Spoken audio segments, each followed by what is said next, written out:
Neil, welcome to the Freedom Pact podcast. Thanks very much for having me. Looking forward to our chat. So we're here today to discuss this book, Wisdom of the Ancients. I must say, I haven't quite enjoyed a book like it for some time, and I'll get to why later on in the podcast. But I was quite gripped from the first line. You said, I wrote this book in search of answers. What questions were you looking to answer when you wrote this book? Well, it's quite a long answer because it was part of a process that had been going on really for me for years. I'd become increasingly aware over a long period that the world, the West, I suppose, really, the Western world, seemed to be getting angrier and angrier. The temperatures seemed to be rising, not just in terms of like climate change, but in people's mood and behaviour towards one another. I was aware that while on the one hand, science and technology for generations have delivered so much, we can feed and clothe more people than ever before. We've got 7 billion people alive on the planet at one time, which is in itself extraordinary. Medical advances, technology that allows you and me to take part in this conversation in a way that would have been unimaginable even a decade ago, far less when I was a child growing up. It's a miracle, all these things. And yet so many people around me in the wider community, rattling with antidepressants and stressed to the eyeballs and worried about this, that, and the next thing. And I thought these two states of play don't seem to match up. There's a disconnect. We've got so much. Our lives have been made so full of potential, and yet people are incredibly angry and upset. And I told you it was a long answer. I thought perhaps the distress that was being caused for people it lay somewhere in all the white noise, the deluge of data that we're under all the time, news 24 hours a day, social media, information coming in from all these different platforms, and we're all desperately trying to process them. And ultimately, we are cognitively and physiologically the same animals that we were 200,000 years ago. But we've surrounded ourselves with all this complicated cleverness. And I thought maybe if we could strip that veneer away and look back at the way in which people, for periods of time measuring not just centuries, but millennia, asked big questions about what it means to be human and alive, what the lights mean in the sky, what happens before we're born, what happens after we've died. How did they answer those questions? And I thought, if those answers that they had in their world, in their time, if those answers worked for them, perhaps they could offer peace of mind and even happiness for us in ours. And just as you said there, a lot has changed and continues to change about humans, but I wonder, at our core, what hasn't changed? Well,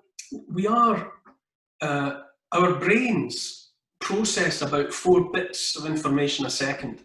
As computers, they're unbelievably slow, compared to the things that we take for granted in our smartphones and computers, far less the supercomputers that look after the delivery of the social media and the rest of the internet technology. We're still running Hunter software.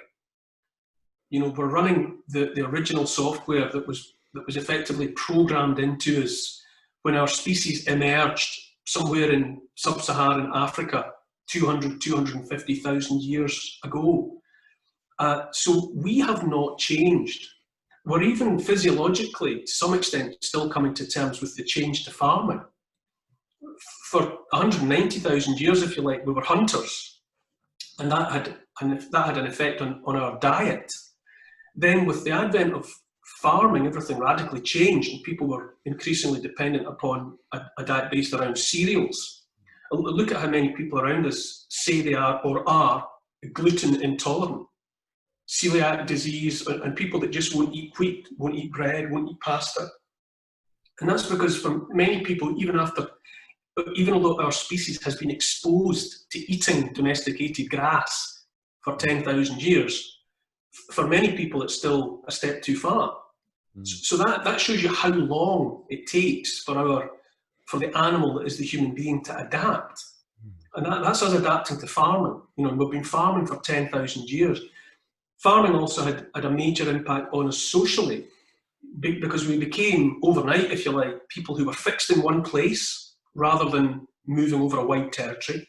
We had to get up every day with the sun, undertake back-breaking work in the fields, work all day until it was dark, come home, eat some cereal, go to bed, and get up and do it all again. We talk about the daily grind. The daily grind is literally an artifact of the first farmers who had to spend hours every day grinding wheat and barley into flour to make food. The daily grind. Now, we still complain about repetitive tasks that we have to undertake every day, knowing that there's no end in sight. We'll do it again tomorrow. After we're gone, our children will take it on. So psychologically, we're still dealing with becoming farmers. Add on to that what we've suddenly, in biological terms, done to ourselves in terms of technology, and it's probably no surprise that it's difficult for our brains, the same brains we've always had, to cope with all of that potential. And I think for a lot of people, it's creating stress and anxieties. Obviously, science, I'm no Luddite, science and technology, wonderful. It's given us the amazing modern world that we have. But it's still valid to be aware of the consequences that it has had and is having. Look at lockdown. You know, look at the stresses and strains that people are under on account of the restrictions that have been put on people's lives. And in these lockdown times, I would definitely say that social media is becoming even more problematic for people. And fake news, you know, people not knowing what platform to look at for the most accurate information about what the virus is doing to us. People looking across the Atlantic at the upcoming elections in November between Donald Trump and Joe Biden. People are bombarded with all of this information. You can see the effect that it's having. Society is struggling at the moment. Look at the rioting that there has been, both in America and here. The Black Lives Matter protests, the tearing down of statues, all of the viciousness that's out there between individuals on social media. This is a society that is under stress, and people are finding it difficult to cope. And with all of that in mind, I've done it all my life that when I have felt, under pressure, I take great solace from the past. It's in my wiring. I studied archaeology at university back in the 80s, and I've loved archaeology and history ever since. And I get reassurance from reminding myself about the way in which people coped with adversity in the past. And I hope that, in the pages of this book, that other people, with even just a passing interest in history or archaeology, might see that there are lessons and comforts there if you just pay attention to how people used to live and used to face up to the realities of life and death. And before we dive into some of that content in the book, one thing I'd love to get you to weigh in on this show, we've interviewed a number of authors that talk about human nature. So a few weeks ago, we interviewed an author called Rutger Bregman, who wrote the book Humankind. And his argument is that fundamentally humans are good-natured. But about a year ago, we interviewed Robert Greene, who wrote Laws of Human Nature. And his argument is that humans have more of a dark side fundamentally, and we're a bit more selfish. So it's this debate whether humans are fundamentally good or evil. So through your research, would you say that it's in our human nature to be fundamentally good or evil? While you were talking there, my brain had already queued up Alexander Solzhenitsyn and the Gulag Archipelago. And I'm sure you know that book has resurfaced again in the general reading population. It's come back into some popularity. And one of the takeaway understandings to be had from Solzhenitsyn is his statement about the line separating good and evil doesn't pass between countries. It doesn't pass between political parties. It runs through the centre of every human heart. That we are, all of us, every single individual, we are capable of goodness and badness equally. And for each of us, it's, as Solzhenitsyn and others have said, it's vitally important to be aware that we've got the monster in us.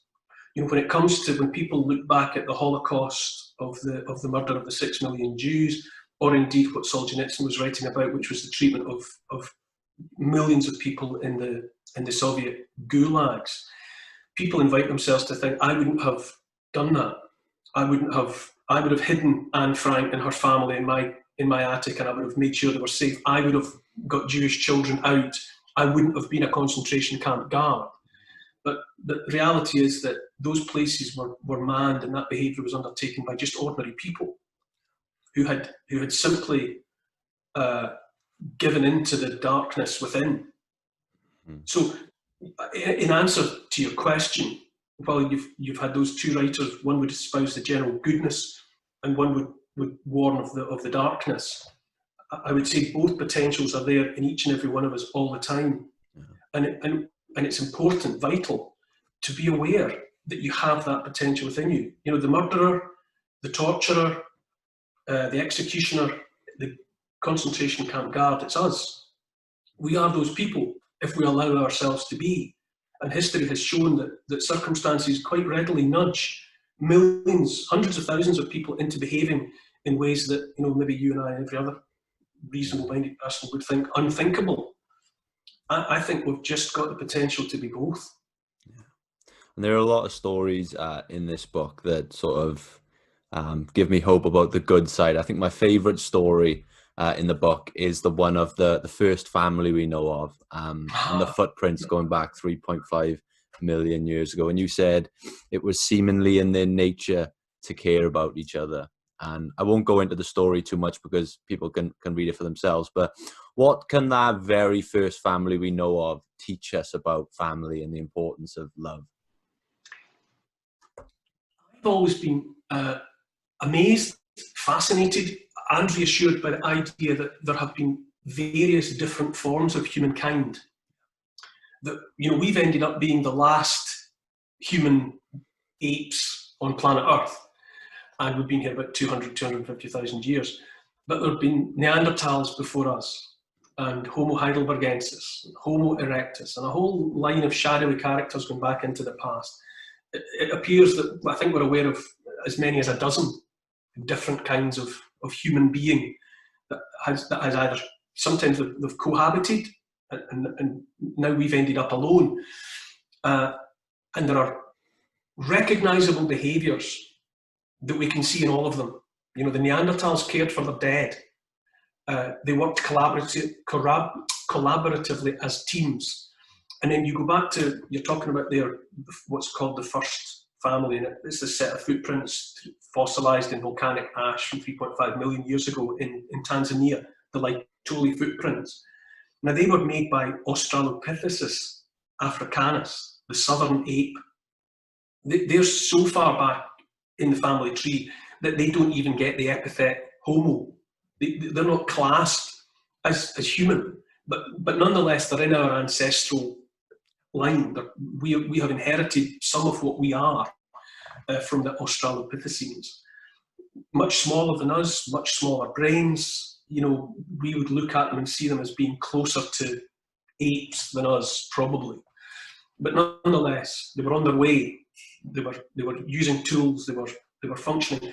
And the fact is, the Laetoli footprints, as they were interpreted by a paleoanthropologist called Mary Leakey, seem to suggest two adults and a child walking together. And it's hard not to imagine them walking hand in hand, the way your mind's eye pictures them. And there's a suggestion that one of the adults broke away from the pair for a while, checked something that was bothering her, and Mary Leakey imagined it was the mother, and then rejoined the group. And she said this was a moment of doubt, that a mother, together with her partner and her child, she was bothered about something, had to go and have a look, and having reassured herself, she came back. So that was 3.5 million years ago.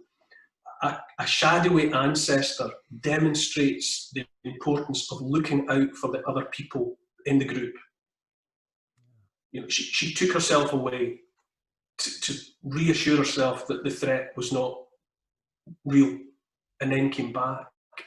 And I think there's something amazingly reassuring about knowing that, along with other characteristics, we have somehow inherited that fundamental building block, which is the importance of family. In the lockdown, so much was stripped away for people. People had to stay off work and were restricted to their homes for 23 hours a day and all the rest of it.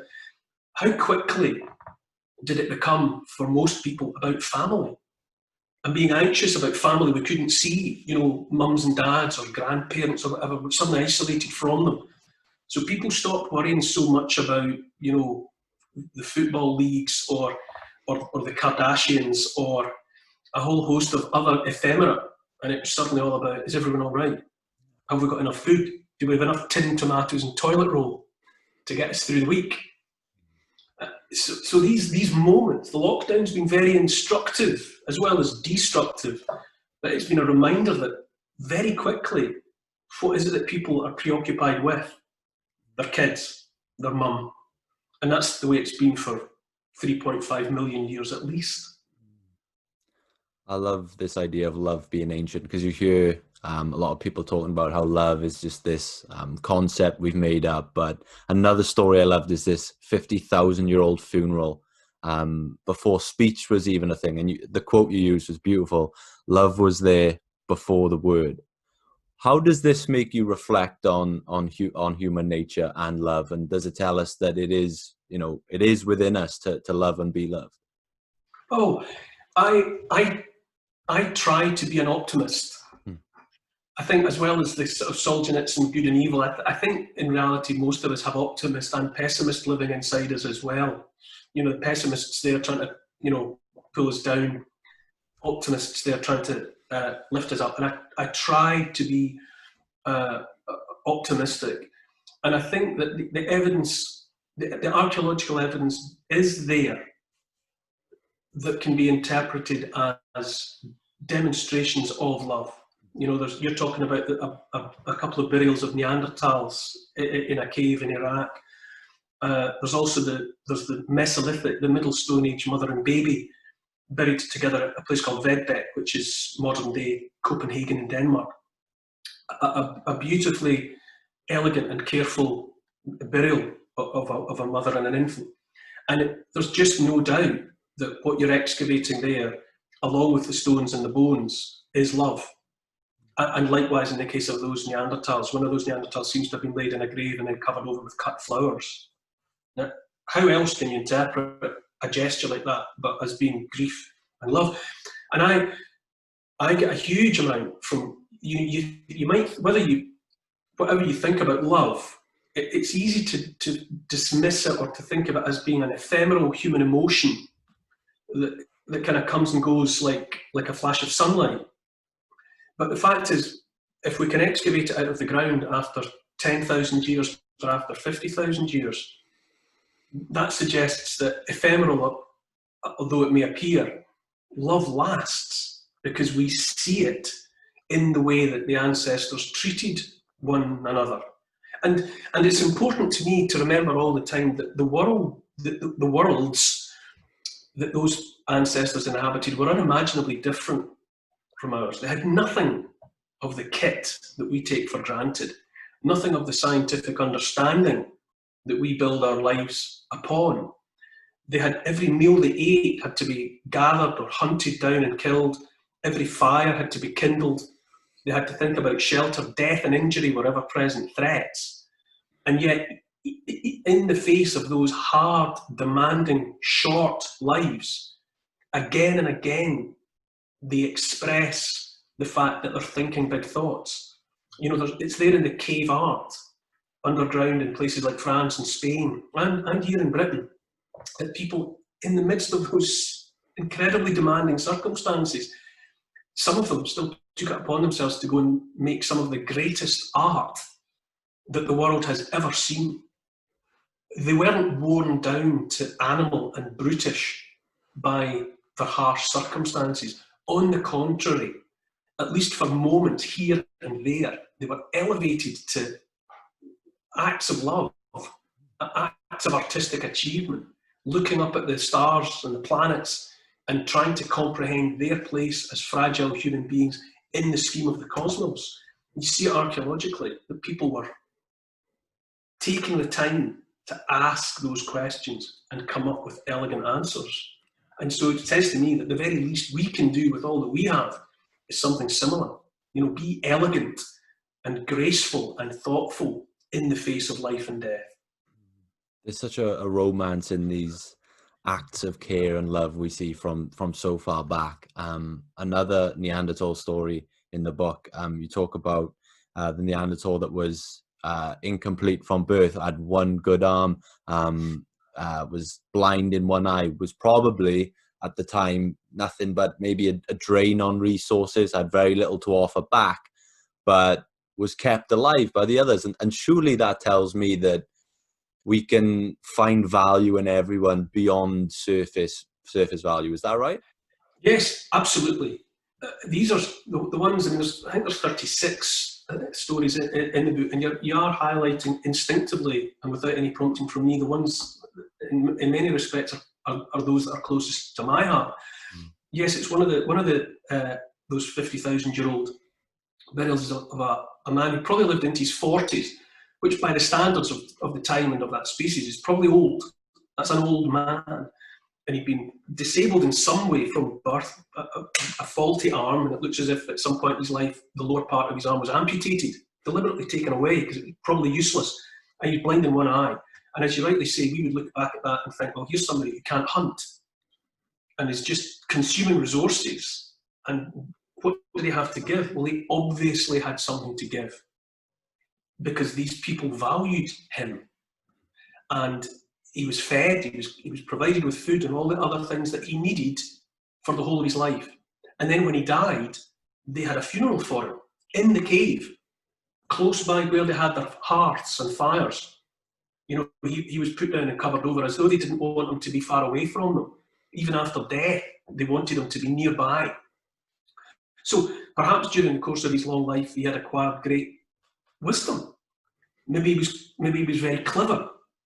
Maybe he was extremely able at reading the weather, at understanding, you know, events in the wider environment that were of significance.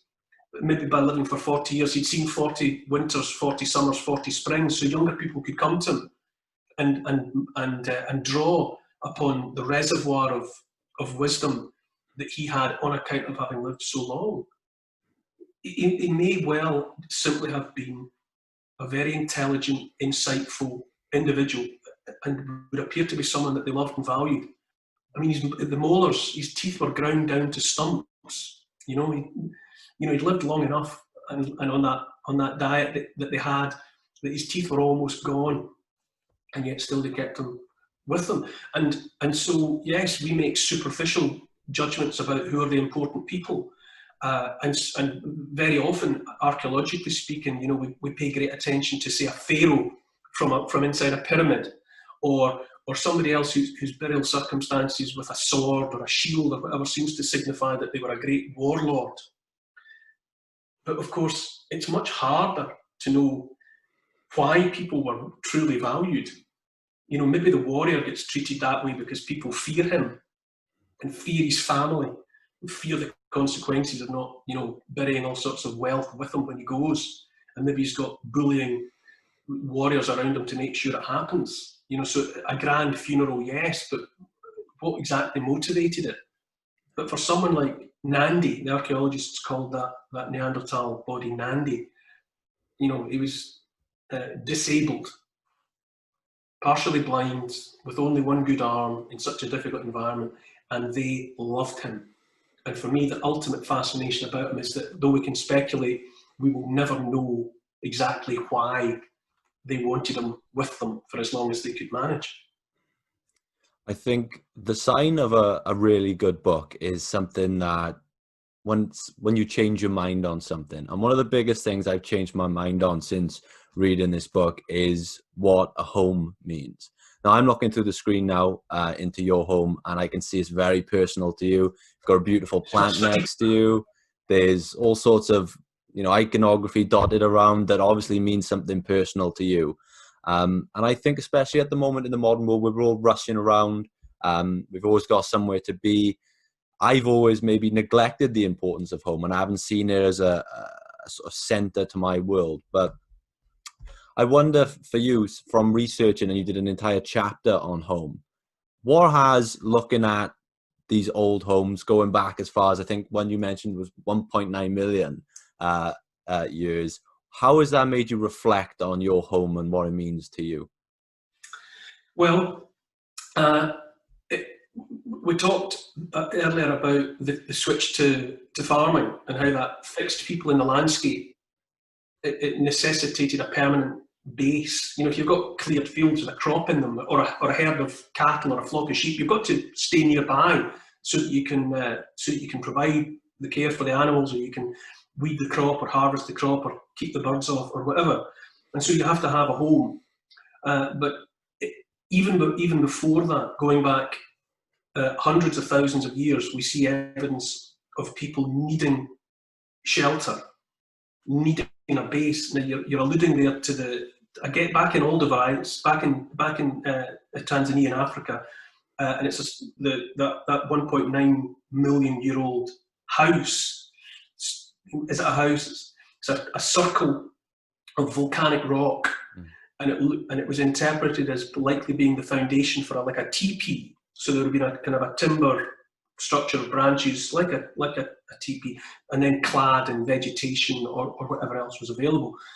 And again, this is going back to a period when our ancestors were Homo erectus, a very early iteration of humankind. And the suggestion is that it's a fundamental shift in thinking for an animal to have a place to come back to. It suggests a place where these people were leaving behind in safety, in a remembered place, maybe mothers of infants who were too small to go on the hunt. And while they waited back there for hours or maybe even days, others from the group would have gone out of sight and hunted or gathered food. And unique to our species, really, is rather than eating where the food is found, like, you picture a pride of lions on the Serengeti and they bring down a zebra and they all just gather around it and eat it. Uniquely, human beings began to delay that gratification. So they would find something or kill something, and instead of satisfying their hunger there, they would remember that place and the people waiting for them there, and they would take the food back and they would share it. And in that lie the sketchy, shadowy outlines of family life and the shared meal and the home in which to share that meal. And it's once that idea was conjured into being, in this instance by Homo erectus, but then later came Homo heidelbergensis, and then came the Neanderthals, and then came us. And one way or another, we've all found the necessity to have somewhere in the landscape that's safe, where maybe females can be left or infants can be left, and at the end of a hunt or at the end of a day's activity, it was somewhere to go back to. And that is foundational to our behaviour to this day. I keep mentioning the lockdown, but I think it's opposite, because during the lockdown, that was all we had. You looked into my, this is my study, I'm looking into the room where you're working, and I can see it's lots of books, photographs, cards, mementos, all sorts of things. Homes are places where we gather around ourselves, like a shell that some sea creature builds up on its back. We gradually are accreted with the things that seem to us the things that matter, and they're part of home as well. And during the lockdown, when so much else was taken away from us, and when people felt threatened, what did they come to depend upon and spend so much time in? But home. And it's important to remember how important it is just to have a home. Look at the people that we see day in and day out. People trying to get across the English Channel.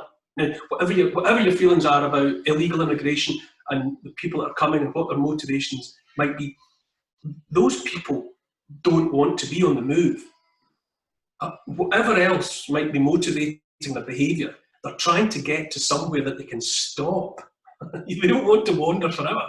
However many thousands of miles they might have come, and wherever they're trying to get to, eventually they want to get a house and a home and gather some things around them. You know, that is one of the fundamental driving motivations of people. And to know that, like love and the importance of family, that fundamental need for a sheltered place where people who are cared for can be safe is something that we share with, you know, maybe a dozen other of Mother Nature's experiments with what it is to be human and alive. Mm. And on the subject of home, we were talking before we recorded. We were talking about Wales, which is my home, and I said jokingly that you probably know more about Wales than I do, and that's probably true. That's probably something I've been guilty of neglecting. And there's a quote you say in the book that too many of us are strangers to our own land, and I think at the moment we're all very obsessed with this vagabonding lifestyle of jetting around the world, exploring all these new places when there's so much on our doorstep we actually ignore. Why is it important to explore a little bit closer to home? Well, one of the little stories in the book is about the fact that I am very attached to just a few square miles around. I live in Stirling, in the centre, right in the centre of Scotland, right smack in the middle of mainland Scotland, and it's a Victorian suburb of the city of Stirling, and the nature of my work, not this year but often, I'm away for long periods of time. I've spent months at a time in Australia, spent months at a time as far away as New Zealand, but I'm often away for, you know, weeks or months, far flung places, and I'm constantly wanting home. And wherever I am in the world, I'm thinking about my house and my garden and the place where I walk my dog. And when I do get to spend a good chunk of time here, I try to pay attention, because I'm aware that, I walk past trees with my dog every day, and I don't even bother to notice what species they are. And we moved to this house about 4 years ago, and my wife's a keen gardener. I don't know, I'm not a gardener, but the garden's full of plants that I can't identify. Flowers, shrubs, other things growing. I don't know what they are, and I think that's terrible. I look at them every day. I take pleasure from them, and then when I'm out for a walk, I'll be able to recognise some birds. I can spot some flowers, recognise what they are, but there are a whole host of other things in the landscape right here where I live every day that I haven't bothered to pay enough attention to know their names.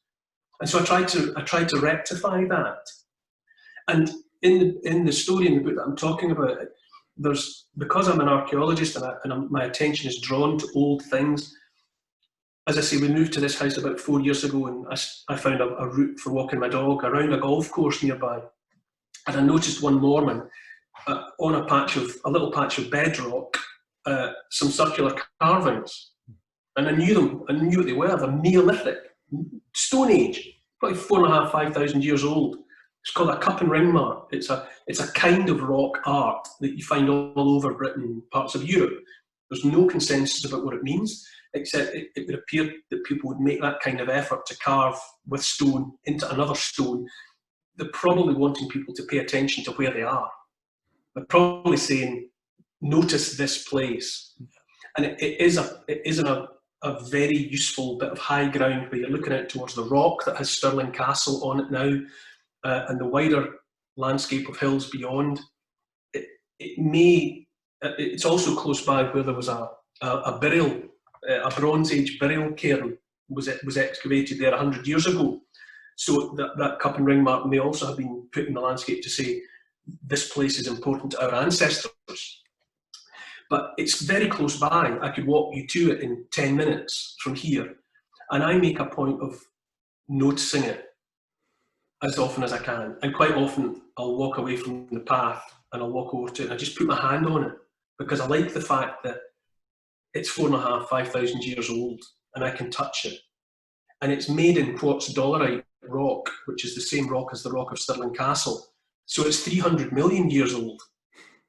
So it's rock that's 300 million years old. There's a carving on it that was made by some fellow human being 4,500, 5,000 years ago. And long after I am gone, that mark and that rock will still be there for thousands of years to come.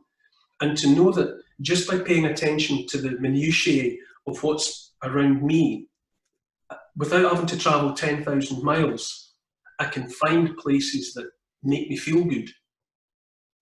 Finding something that's so old gives me a context for my short life that reminds me that the things I'm so preoccupied with and anxious about at times,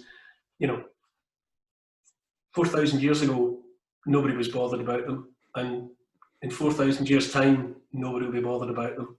And it puts my troubles and my concerns into context. And that's just because I'm an archaeologist, I tend to be looking at the ground all the time, especially when I'm out in nature, not away from the built-up area. I'm looking at the rock and I'm looking at the landforms because it's in my wiring. But it does mean that I notice things. And I think it's important to notice. I think we're all guilty of what you think with the place where you live. It's exploring here, there's nothing here. I wish I was in Thailand, or I wish I was in New York City or whatever. And you can miss out. With that mindset, you can miss out on so much. I mean, I've said in the book, there's enough stuff here to keep me occupied for years. Just trying to notice everything, every tree, every plant, how the landscape was formed, just in my line of sight. There's enough to occupy my interest. I try and remind myself of that all the time. I think that a lot of people these days are obsessed with this idea of legacy and what they leave behind. And I consume a lot of interviews, I listen to a lot of interviews, and the sort of common deep question people ask is, how would you like to be remembered? Is that something we should even care about? Oh, well, that's a good question. I think there'll be as many people that would care to be remembered as there are people who aren't bothered one way or another. That's, I suppose, part of each individual's psychology. But one of the things I look at in the book is that we don't really control how or even if we'll be remembered. You might think if someone was, had 5 million followers on Instagram and was, had reach around the world, that in 100 years' time, will they be remembered? It's hard to say. They're super visible at the moment, and maybe their name is on the lips of every other person. But will they be remembered in 5 years' time, let alone 100 years' time? You don't know. And it could be the case that people that the world of the present isn't even noticing at the moment. It might turn out that they are quietly and invisibly making the contribution that will be noticed in 100 years' time or 1,000 years' time. And some people make time capsules, don't they? I did it when I was at the end of my university years. Myself and a friend, we filled a Tupperware plastic box with news cuttings from the day and some photographs and bits and bobs. I can't even remember now what's in it. And we sealed it all, and we went out for a walk right out into the countryside where we lived at the time, and we buried it. And it's out there. And maybe someone will find it. Maybe someone already has, I don't know. But that was like a conscious thing that we were hoping would be found. Some people leave a diary. Some people keep a diary. Presumably, most people that keep a diary probably want somebody to read it at some point, maybe after they're gone. But you've got no way of controlling that. Maybe nobody will. But there might be some trace of you that you're not even aware of having left, or some contribution you might have made, or even something you said might actually last long after you're gone. And within that, there's a kind of an encouragement really to pay attention to what you're doing, because you wouldn't want a crumpled What's-it bag flung under a hedge in a careless moment in 10,000 years' time for that to be the only proof that you were ever here. You'd want, if there was going to be a chance discovery, you'd want it to be something meaningful and worthwhile. So maybe it's a kind of an inducement to pay attention to the things that we leave behind, because time will decide in its own mysterious way whether any of us is remembered, and if we are, it will fossilise something that we're probably not even aware of. You kind of like got to be careful every email you send, every word you write, every action you perform, because that might be the one that people find. And is that how you want to be remembered? And I think a lot of people are maybe so obsessed with maybe existing after they're gone that you touch on it briefly in the book. There's this massive support at the moment for the futuristic idea of uploading your consciousness and being able to download that into a robot body one day. And I know, guys like Elon Musk and Lex Friedman in the AI space are big proponents of this. What are your thoughts on uploading consciousness? And do you think that almost goes against what it means to be human in the first place? Yeah, I do. I can answer that one right off the top. I'll explain. But I am attracted by the idea of uploading my consciousness and or then subsequently being able to download it back into some kind of cyborg synthetic body, and thereby live forever. It doesn't appeal to me, and I feel that we haven't properly, even after all these thousands of years, I don't think we've properly explored what we are. I write in the book quite often about the meat of us. We are made of meat and bone. Our brains are 3 pounds of meat, and there are more connections of neurons in your brain than there are subatomic particles in the universe. So you probably run across that statement before. We don't understand what consciousness is. I deal in the book with the fact that that transhumanism, as it is, comes up in a piece about Australian Aborigines. Now, depending on where you go in Australia, you'll run across Aboriginal people, Indigenous people, who tell you that they remember, in as much as stories have been handed down through their generations, that go back thousands of years. They'll talk about where meteorites landed 5,000 years ago. Their ancestors saw it. They'll talk about an inland sea in Australia that desiccated and disappeared hundreds of, 10,000 years ago, whatever. And of course, there's no way of knowing if they really do, or if they have acquired that knowledge more recently and just persuaded themselves that it's ancient memory. But the point is that everyone knows that the Indigenous Australian people talk about the dream time, which they describe variously, but as a kind of time before time. Before there were human beings on the planet, and before the landforms were there was the dream time, and spirit creatures made the landforms, made Uluru and made Australia, and then later the people came. But they do not recall any time when their ancestors are not in Australia.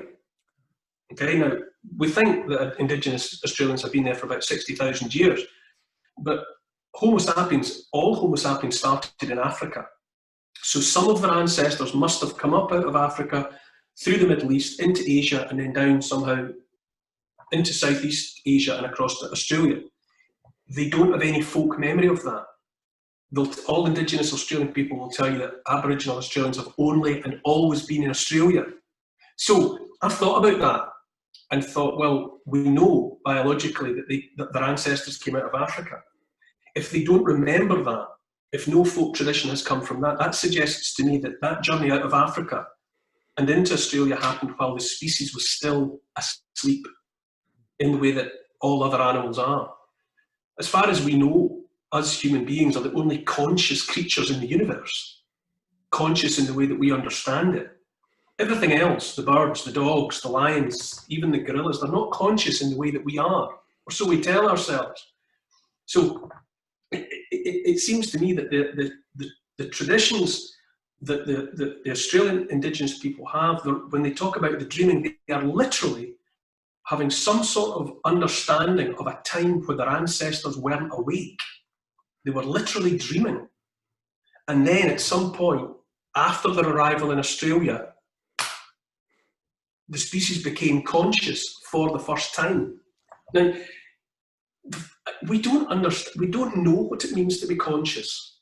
Neuroscientists and the rest of them will admit that psychologists, psychiatrists, we don't properly understand what consciousness even is. And I think, well, I've already said I'm not a Luddite, and if people want to upload their consciousnesses and download them into, well, fine.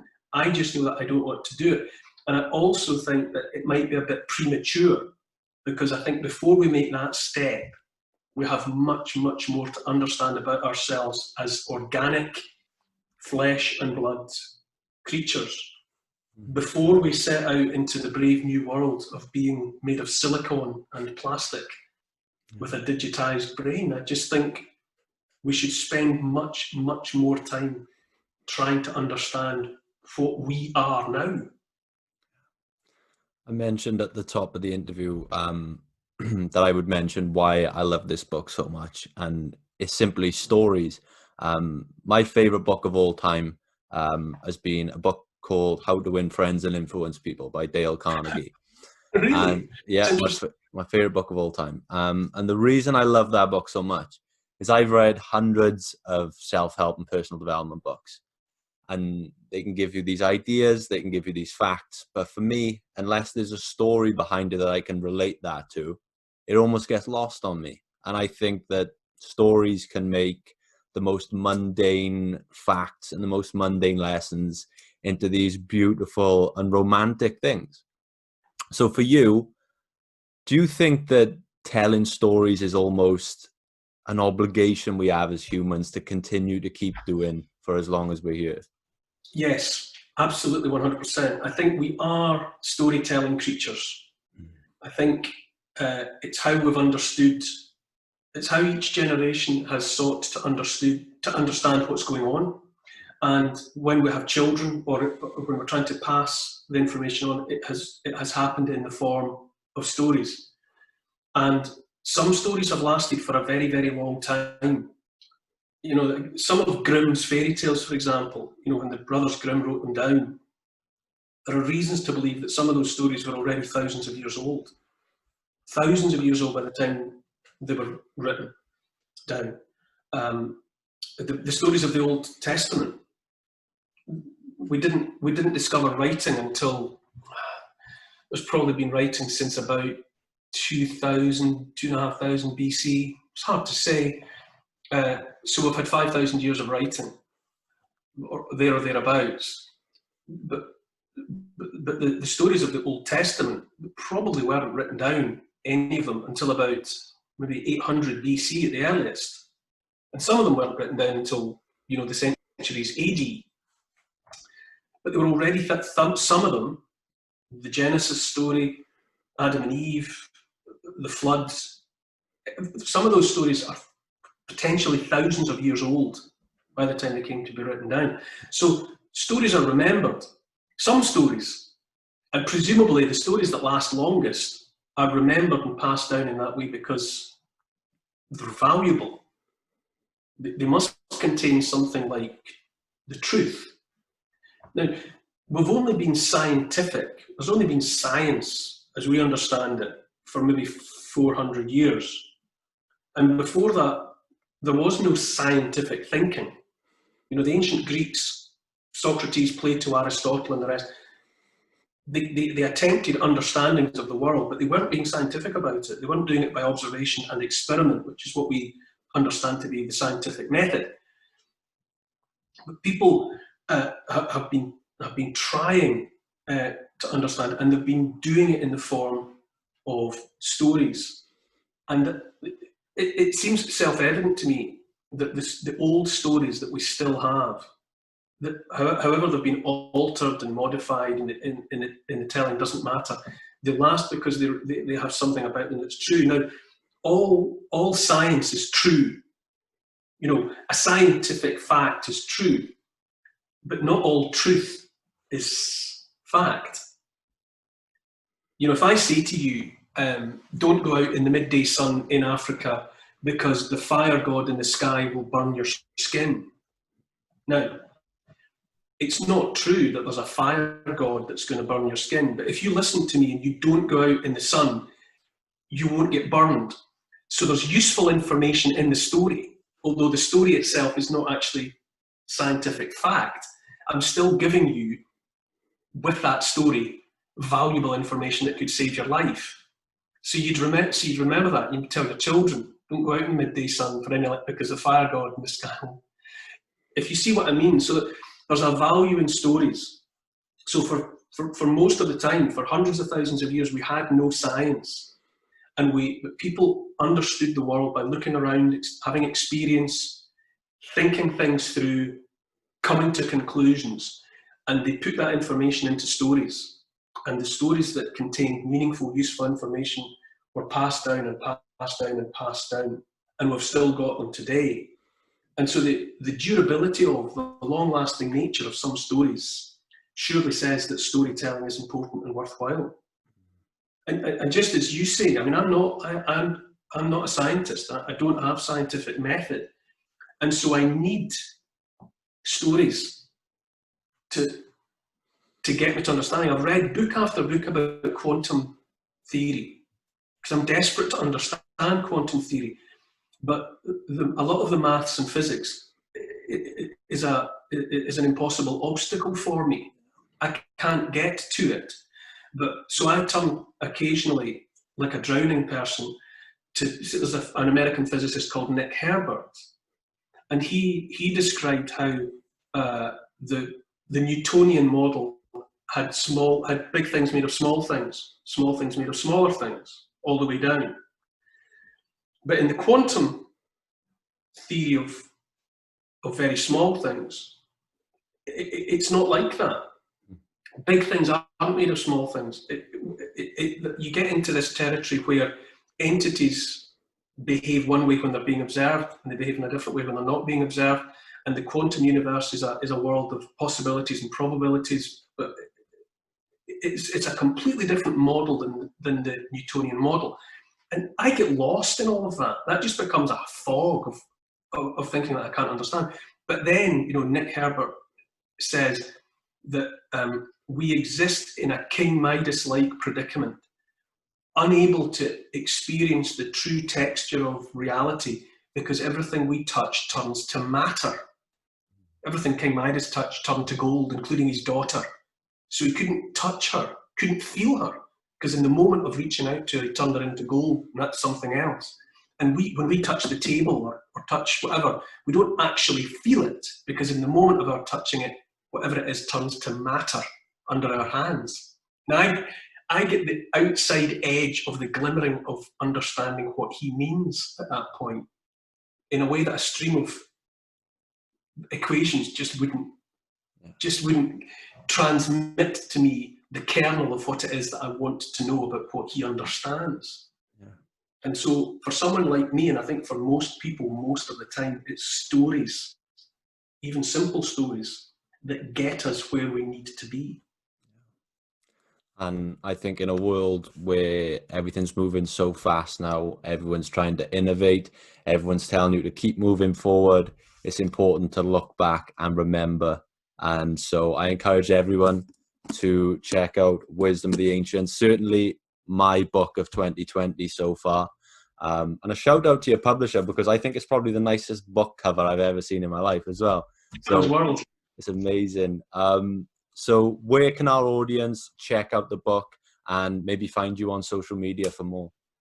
Oh, well, the book published in last month, so it's in all bookshops. If you can get them, please remember to pay attention to independent bookshops, because now more than ever, those small independent outlets, they need support.